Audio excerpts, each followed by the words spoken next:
वो माफ कर देता है, हर गुनाह पर तुम्हारी पकड़ नहीं करता है। तो दुनिया के अंदर जो भी मुसीबतें आ रही हैं, जो भी परेशानियां आ रही हैं, वो हमारे और आपके अमाल का नतीजा है। आज हमें और आपको चीखने चिल्लाने का बड़ा शौक है, आज हमें और आपको रोने धोने का बड़ा शौक है। हमसे बस आप नारे लगवा लीजिए, हमसे आप चिखवा लीजिए, चिल्ला लीजिए, ये मेरे भाइयों हमारी और आपकी शान बन गई। हम और आप जिन्हें अपना दुश्मन कहते हैं, मेरे भाइयों आज जो पूरे हिंदुस्तान पर हुकूमत कर रहे हैं, उन्होंने 100 साल मेहनत की है, 100 साल। मुझे बताइए कि आप 100 साल क्या बताइए, आप 100 साल क्या करते रहे? नहीं, हमने और आपने 100 साल बस खाया। उनके तालीमी इदारे चलते हैं, उनके हॉस्पिटल चलते हैं, उनके कॉलेज चलते हैं। मुझे बताओ मेरे भाइयों, हमारा कौन सा तालीमी इदारा चलता है, कौन सा हॉस्पिटल चलता है, कौन सा कॉलेज चलता है? वो मेहनत करते हैं, सुबह उठते हैं, दौड़ते हैं, भागते हैं। मुझे बताओ हम और आप कितना मेहनत करने वाले हैं। अभी एनआरसी आ जाए, अभी सीएबी आ जाए, हम सब रोडों पे निकलेंगे, चीखेंगे, चिल्लाएंगे, सब नारे तकबीर, अल्लाहू अकबर कहेंगे। लेकिन हमारी मस्जिदों में आ जाओ, फजर की नमाज में कितने लोग हैं अल्लाहू अकबर कहने के लिए? कितने लोग? बस चीख लो, चिल्ला लो, मेरे भाई में शोर मचा लो, यही हमारी और आपकी पहचान बनकर के रहे। कोई नहीं है, कोई खराब नहीं है, अगर गलत कोई है तो एक बहुत बड़ा जालिम और जाबिर बादशाह गुजरा है, नाम उसका हज्जाज इब्न यूसुफ। नाम सुना है आप लोगों ने? नहीं सुना है। तारीख किसी को याद है, इस्लामी हिस्ट्री किसी को याद नहीं। हज्जाज इब्न यूसुफ अपने वक्त का जालिम और जाबिर बादशाह, और उस वक्त के इमाम थे हसन बसरी रहमतुल्लाह अलैह। लोग हसन बसरी के पास आए और कहने लगे, आए हसन बसरी आप हज्जाज को समझाते क्यों नहीं है?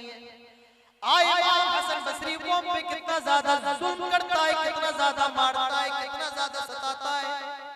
मेरे भाई उस वक्त हजरत इमाम हसन बसरी ने जो जवाब दिया था, अपने कानों को खोल करके उनका जवाब सुनो, इस जवाब को लिख लो, अपने मोबाइल में रिकॉर्ड कर लो, अपने दिमागों के अंदर बसा लो। हसन बसरी ने कहा था, इन्नल हज्जाज अज़ाबुल्लाह, आए हज्जाज की शिकायत लेकर के आने वालों सुनो, इन्नल हज्जाज अज़ाबुल्लाह, हज्जाज ये अल्लाह ताला का अज़ाब है। मा जअल हज्जाज इल्ला बिदुनूबिना, हज्जाज जो हमारे ऊपर मुसल्लत किया गया है, ये हमारे गुनाहों का नतीजा है, ये हमारे पापों का नतीजा है। तो मेरे भाइयों मालूम ये चला, जब हम गुनहगार हो जाते हैं, जब मुसलमान खताकार हो जाते हैं, अल्लाह ताला जालिम और जाबिर बादशाह के ऊपर मुसल्लत कर देता है। अगर कोई जालिम और जाबिर बादशाह हमारे ऊपर मुसल्लत है, मेरे भाइयों हमें अपने आप का मुहासबा करना चाहिए। हम कितना गुनाहों के अंदर डूबे हुए हैं, हम कितना पापों के अंदर डूबे हुए हैं, हमें और आपको अपने गिरबानों में झांकना चाहिए। आज पूरी दुनिया के अंदर मुसलमान परेशान है। मैं जिस मौजू को आज आपके सामने उठाना चाहता हूं, वो मेरे भाइयों यही है, आज मुसलमान परेशान क्यों है, और मैं उसकी 2-3 वजूहात आपके सामने रखूंगा, और फिर आपके सामने उसका असबाब भी बयान करने के बाद उसका इलाज भी बयान करूंगा कि मौजूदा वक्त में हमें और आपको करना क्या चाहिए, हमारी और आपकी जिम्मेदारी क्या है। तो पहली बात मेरे भाइयों, आज मुसलमान परेशान क्यों है? पहली बात, आज हमारे अंदर से ईमान निकल चुका है। अल्लाह ताला फरमाता है, वला तहिनु वला तहज़नु व अंतुमुल अअलौना इन कुंतुम मुमिनीन।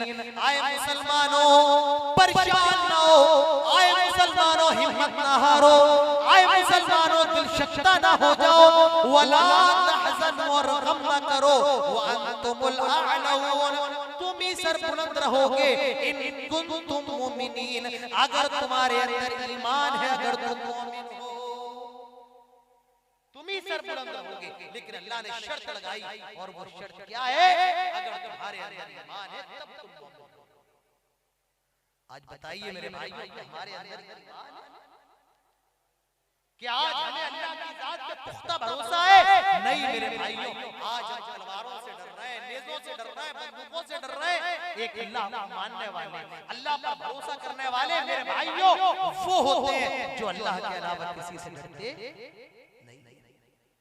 और अगर तुम्हारे दिल में अल्लाह के अलावा किसी और का खौफ आ जाए, इख्तिदार का खौफ आ जाए, मनसब का खौफ आ जाए, किसी ओहदेदारान का खौफ आ जाए, तो खबरदार खबरदार मेरे भाइयों, आपका ईमान मुकम्मल नहीं।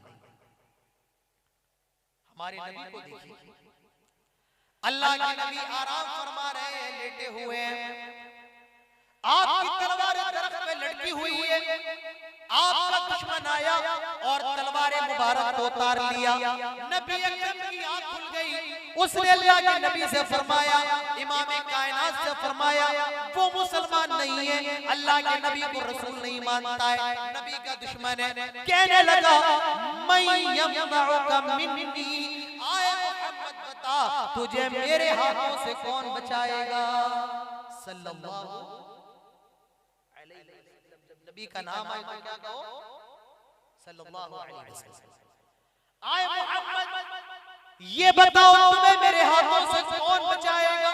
मेरे भाई अगर हम होते तो कह देते तलवार तेरे हाथ में है, कोई मुझे यहाँ बचाने वाला नहीं है, तलवार तेरे हाथों में, छोड़ दे तो तेरी मेहरबानी होगी। लेकिन मेरे भाई ईमान कैसा होता है? मेरे नबी से सीखो, इमाम कायनात की जुबान से निकलता है, अल्लाह मुझे बचाने वाला अल्लाह है, उसका हाथ जब कपाने लगता है तलवार छूट करके गिर जाती है, मेरे नबी तलवार को उठाते हैं, फरमाते मैं यमनउका मिन्नी, अब बता तुझे मेरे हाथों से कौन बचाएगा? वो कहने लगा, आपके हाथों में तलवार है, आप अगर छोड़ दे तो आपकी मेहरबानी होगी। मेरे नबी ने उसको छोड़ दिया। मेरे भाइयों, ईमान अपने अंदर पैदा करो, वला तहिनु वला तहज़नु, आए मुसलमानों परेशान ना हो, गम ना करो, तुम ही कामयाब रहोगे, सरबलंद रहोगे इन कुंतुम मुमिनीन, अगर तुम्हारे अंदर ईमान है। मेरे भाइयों, ईमान अपने अंदर। मौजूदा वक्त में आज हम जलील क्यों हुए? हमारे अंदर ईमान नहीं। दूसरी वजह आज मुसलमान परेशान क्यों हुए? दूसरी वजह मेरे भाई, आज हमने अपनी जिंदगी के मकसद को भुला दिया। हमारी जिंदगी का मकसद क्या है? कौन जवाब बताइए? आप लोग भी जवाब दे सकते हैं। हमारी जिंदगी का मकसद क्या है? हमारी जिंदगी का मकसद क्या है? जब तक जवाब नहीं दोगे मैं आगे भी नहीं बढ़ूंगा। गलत जवाब दो, जवाब दो, हिम्मत दो, अपने अंदर हिम्मत पैदा करो।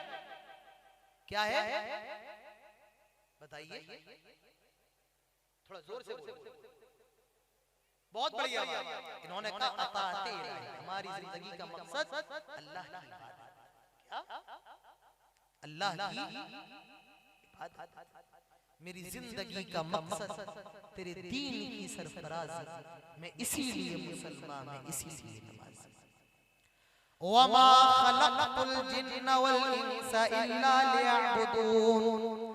अल्लाह ताला फरमा रहा है, मैंने इंसान और जिन्नातों को इसलिए पैदा किया, मैंने मानव और दानव को इसलिए पैदा किया ताकि वो मेरी इबादत करें, वो मेरी उपासना करें, वो मेरी बंदगी करें।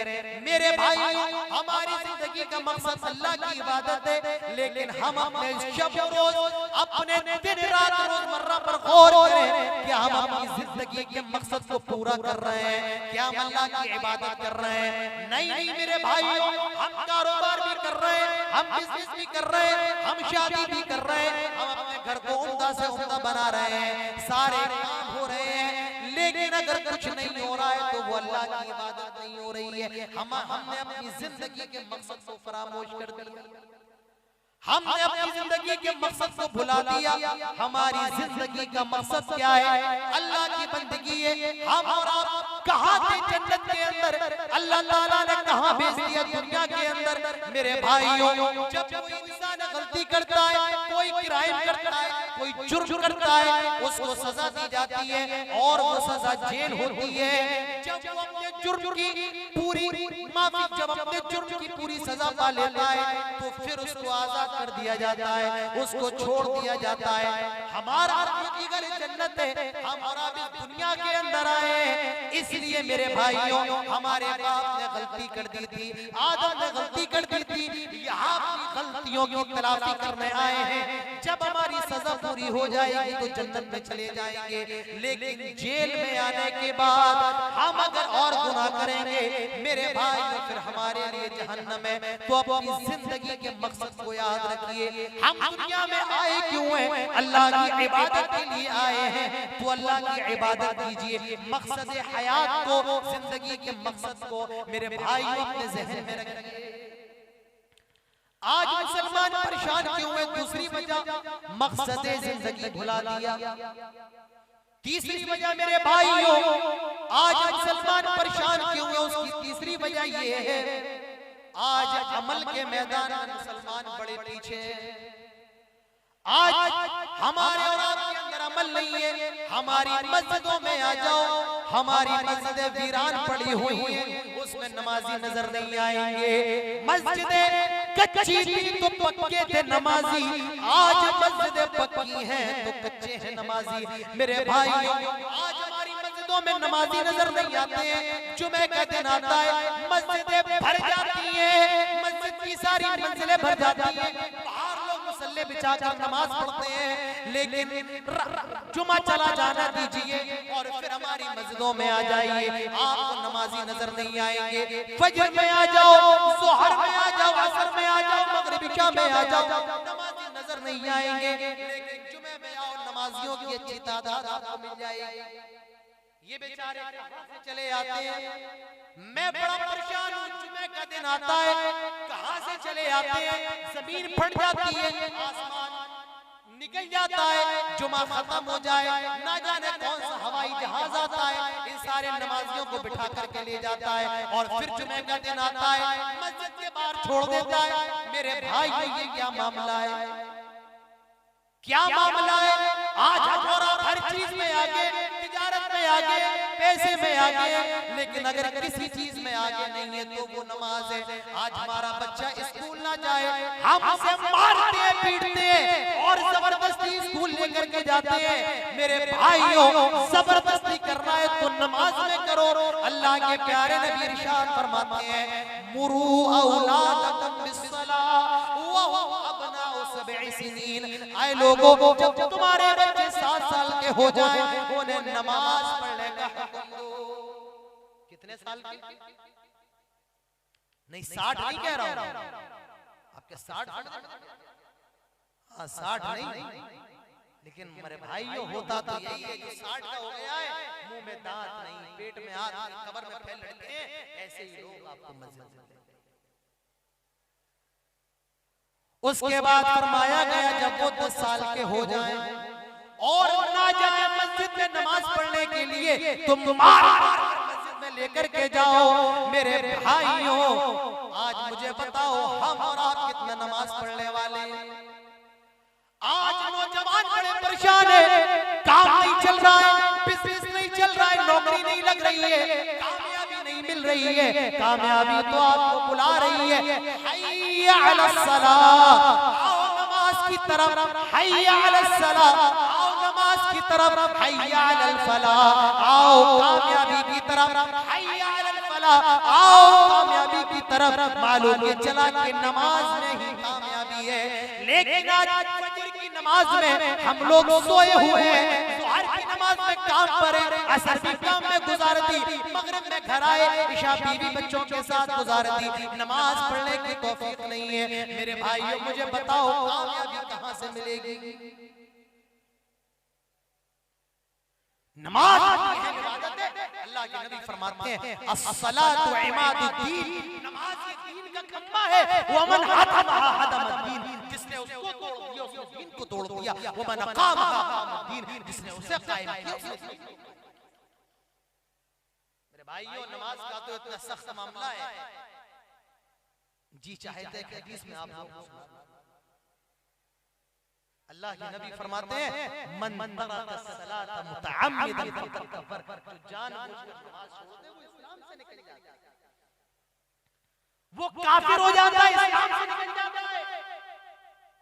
अब ये अलग बात है कि हमारे यहाँ अम्मा भी नमाज नहीं पढ़ते हैं, तो वो इसमें जो कुफ्र है उसको क्या कहते हैं, ये कुफ्र अमली है, ये कुफ्र अमली है। लेकिन सऊदी के उलमा का फतवा है, इसमें जो कुफ्र है ये कुफ्र अमली नहीं है, बल्कि कुफ्र एतकादी है, ये कुफ्र है। अगर कोई आदमी नमाज नहीं पढ़ता है, बीवी को चाहिए कि अपने शौहर को खुला ले ले, अगर किसी की बीवी नमाज नहीं पढ़ती है, शौहर को चाहिए कि तलाक दे दे, अगर कोई नमाज नहीं पढ़ता है उसको मुसलमानों के कब्रिस्तान में भी दफन नहीं करना चाहिए। ये सऊदी के उलमा का हमने और आप तो नमाज को बड़ा हल्का ले लिया है। हमारी मस्जिदों में चले आओ, टाइल्स भी लगे हैं, पत्थर भी लगे हैं, नल भी लगाए, कालीन भी बिछी है, सब कुछ है, अगर नहीं है तो वो नमाजी। मस्जिदें बड़ी शानदार है मेरे भाइयों, अपनी मस्जिदों को शानदार बनाओ। मस्जिद तो बना दी शहर में, ईमान की हरारत वालों ने दिल अपना पुराना पापी है, बरसों में नमाजी बन न सका, तो अपनी मस्जिदों को आबाद करो। आज मुसलमान परेशान क्यों है? उसकी तीसरी सबसे बड़ी वजह मेरे भाइयों ये है, आज अमल के मामले में बहुत पीछे, तो अमल अपने अंदर पैदा कीजिए। चौथी वजह, आप लोगों को बात समझ में आ रही है? कोई दिक्कत तो नहीं हो रही है मेरी बात समझ में? सब तैयार है, जहन हाजिर है, सब जहन हाजिर रखिए, वरना अपनी बातें निकल जाएंगी तो आपको आगे की बातें भी समझ में नहीं आ पाएगी। चौथी वजह, आज मुसलमान परेशान है, उसकी चौथी वजह, आज मुसलमान दुनिया की मोहब्बत का दीवाना, दुनिया दुनिया दुनिया, सुबह हो रही है दुनिया, शाम हो रही है दुनिया। मेरे भाइयों, ये दुनिया क्या है? अल्लाह ताला फरमाता है, हयात दुनिया इल्ला मताउल गुरूर, धोखा है, धोखा है, धोखा। दुनिया, माल, घर, बंगला, बीवी, गाड़ी, ये सब क्या है मेरे भाइयों? ये मक्खी का पर है, ये पानी का बुलबुला है, ये मकड़ी का जाला है, ये फ्रॉड है, धोखा है, फरेब है। वमल हयात दुनिया इल्ला मता।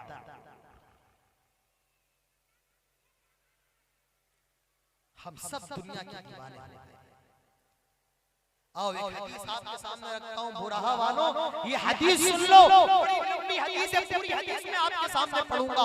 और नबी ने ये हदीस 1400 साल पहले फरमाई, 1400 साल बाद आप नबी की हदीस का एक जुमला देखते रहिए और मौजूदा वक्त पर निगाह डालिए तो आपको मालूम चलेगा नबी का एक एक लफ्ज, एक एक जुमला मौजूदा वक्त में साबित हो रहा है।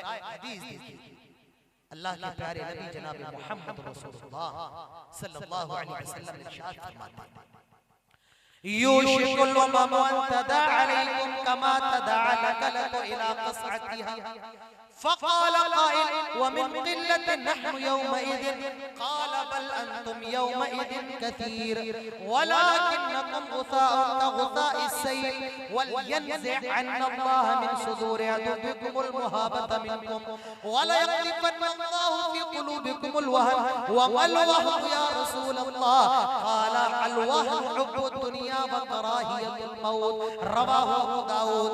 अल्लाह के नबी इरशाद फरमा रहे हैं, अनकरीब एक ऐसा ज़माना आने वाला है, अनकरीब एक ऐसा टाइम आने वाला है, आए मुसलमानों, सारी दुनिया की कौमें तुम पर टूट पड़ेगी, बिल पड़ेगी, गिर पड़ेगी। किस तरह कमा तदअलकलतु इला क़सअतिहा, जिस तरह भूखे लोग दस्तरखान को देख करके टूट पड़ते हैं, आए मुसलमानों, सारी दुनिया तुम पर टूट पड़ेगी, बिल पड़ेगी, गिर पड़ेगी। मेरे भाइयों, मुझे अपने दिल पर हाथ रख के बताओ, अपनी धड़कनों से पूछ करके बताओ, क्या आज सारी दुनिया आपको मिटाना नहीं चाहिए? आज सारी दुनिया आपको खत्म नहीं करना चाहिए?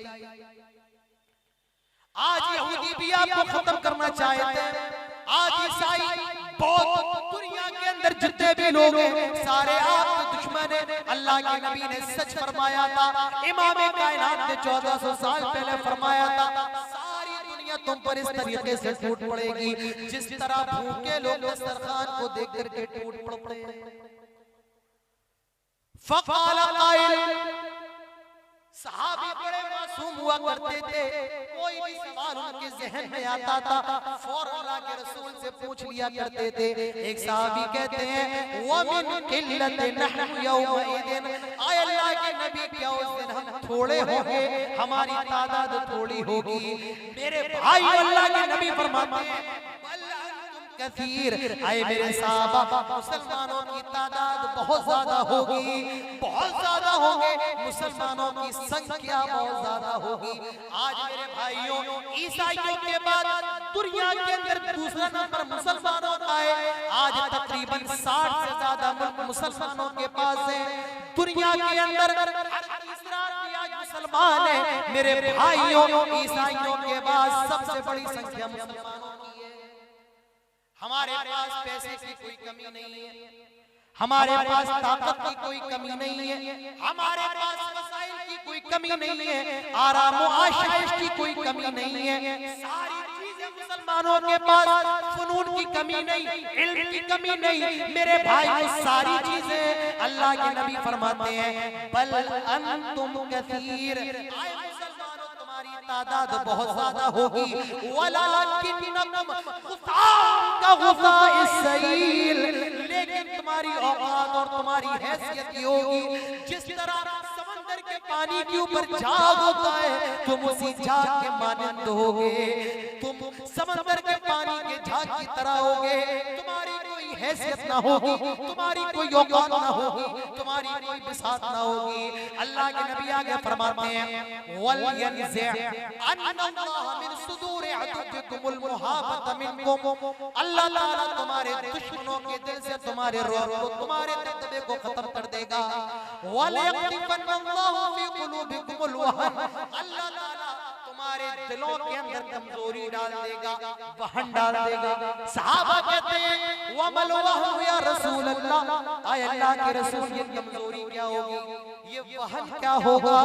अल्लाह के नबी फरमाते हैं अल वहन हुब्बुद दुनिया व कराहियतुल मौत, आए मेरे सहाबा ये दुनिया की मोहब्बत और मौत से नफरत की वहन होगा, कमजोरी होगा।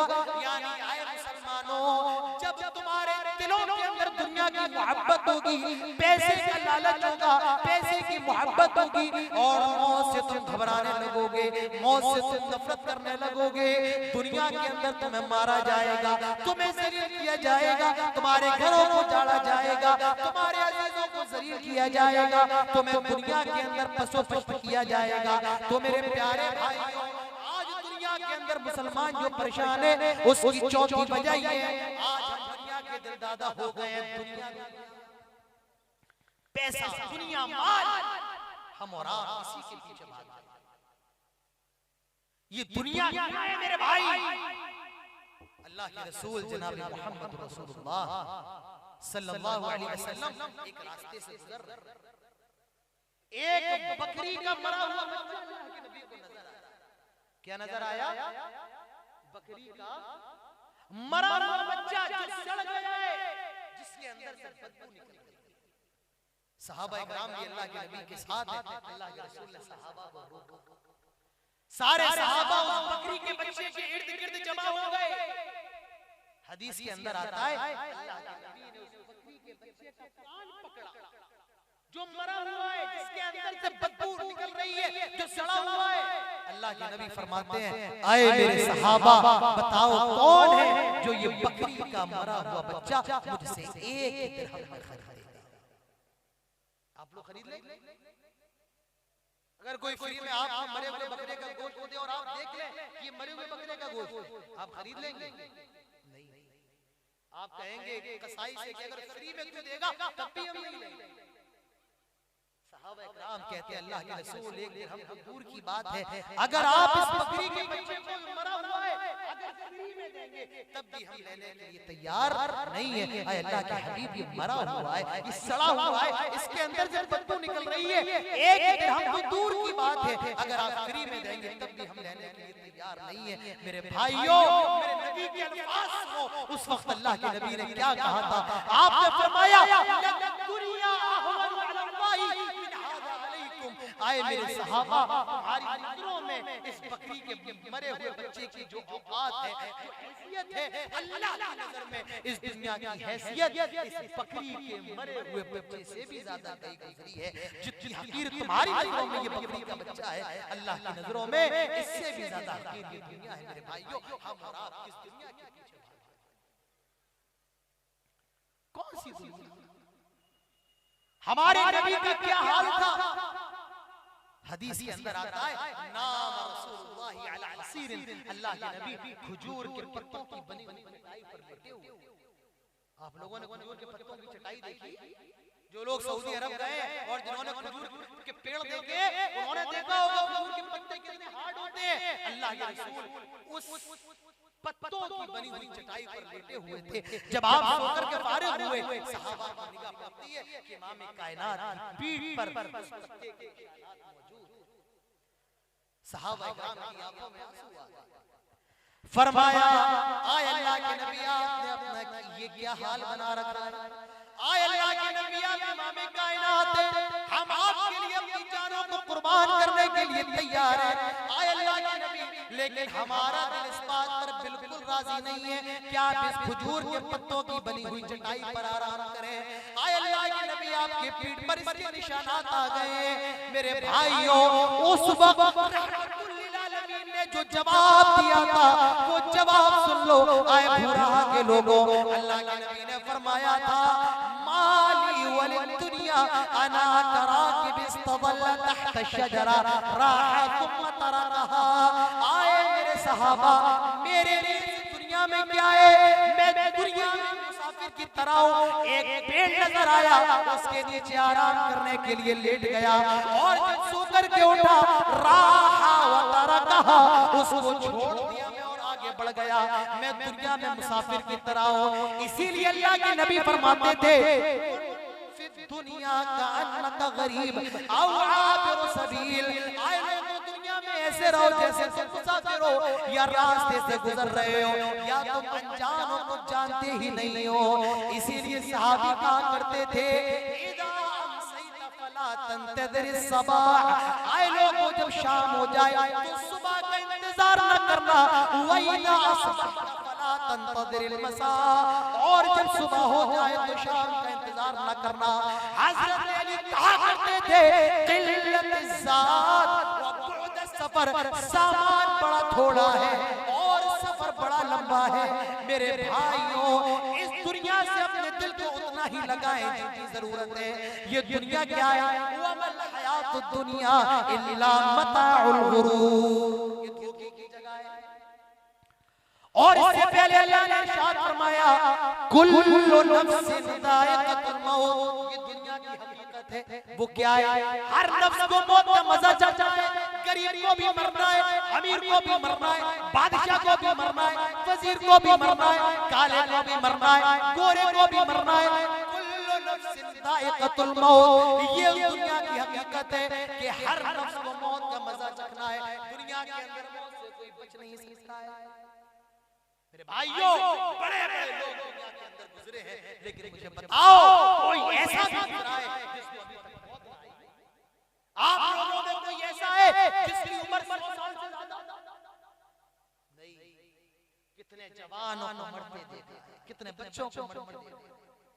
कहा जाता है कि सबसे मुश्किल बाप के कंधों पे बेटे का जनाजा होता है। बाप मौत की तमन्ना करता है, बेटा मौत ने मेरे भाइयों किसी को नहीं छोड़ा। और मौत जब पकड़ ले तो वो छोड़ने वाली नहीं।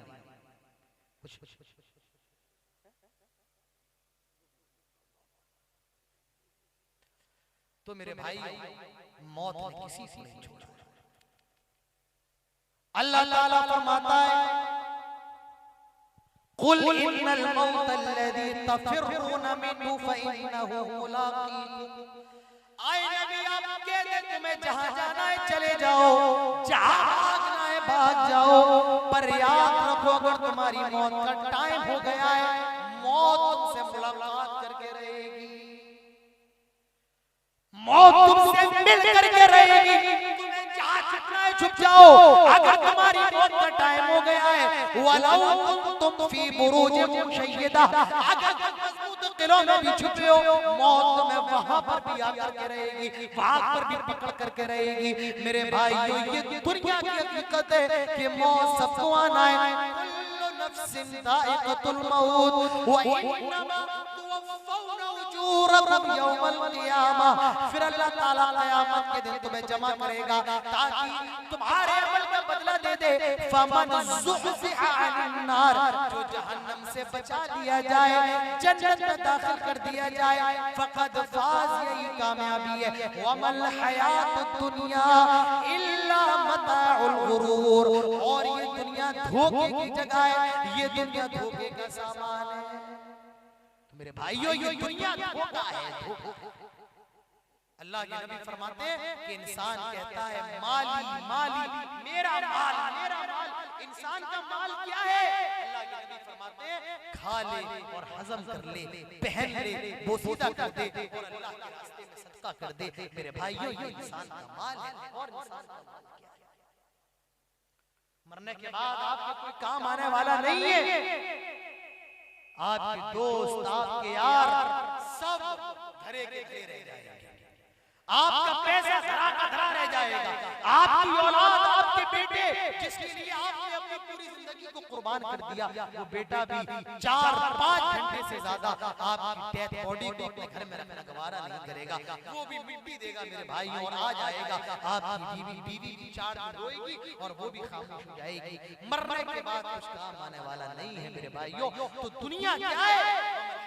दुनिया इल्ला मताउल गुरूर, ये 4 दिन का धोखा है, ये 4 दिन की चांदनी है। दुनिया हुल्वतुल खज़रा, ये चमक दमक है, ये 4 दिन की चांदनी है मेरे भाइयों। तो आज दुनिया के अंदर मुसलमान परेशान क्यों हुए? उनकी ये चंद वजूहात मैंने आपके सामने रखी। आज मुसलमान परेशान क्यों हुए? कितनी वजूहात रखी? 4 या 5? कितनी? मेरे ख्याल से 4 है। 4। अब आई बस 10-15 मिनट में इंशाअल्लाह बात खत्म कर। अब ये मौजूद का दूसरा रुख है, आपको बहुत समझ करके बैठना है। मौजूदा वक्त में हमारी और आपकी जिम्मेदारी क्या है, ये और देख लीजिए मेरे भाइयों। मौजूदा वक्त में हमें और आपको करना क्या है?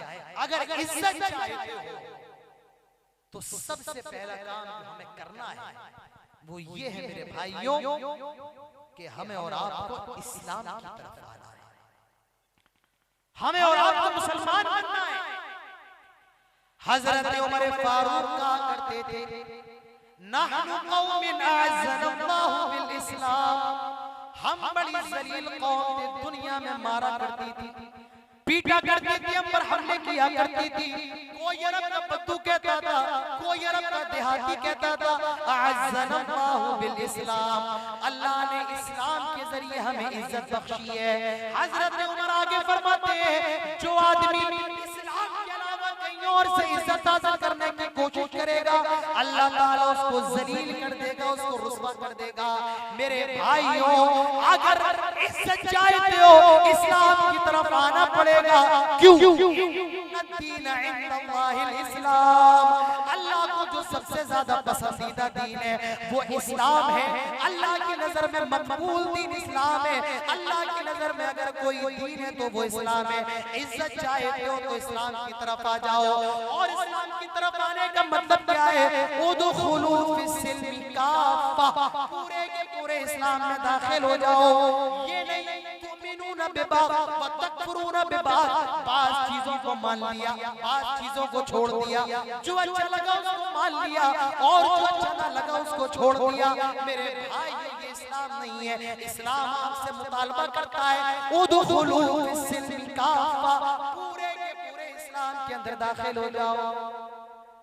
आज मुझे बताओ कि हम और आप मुसलमान हैं क्या? आज हम और आप हकीकी माना में मुसलमान हैं? नहीं मेरे प्यारे भाइयों, माफ कीजिए, आज हम हकीकी माना में मुसलमान नहीं है।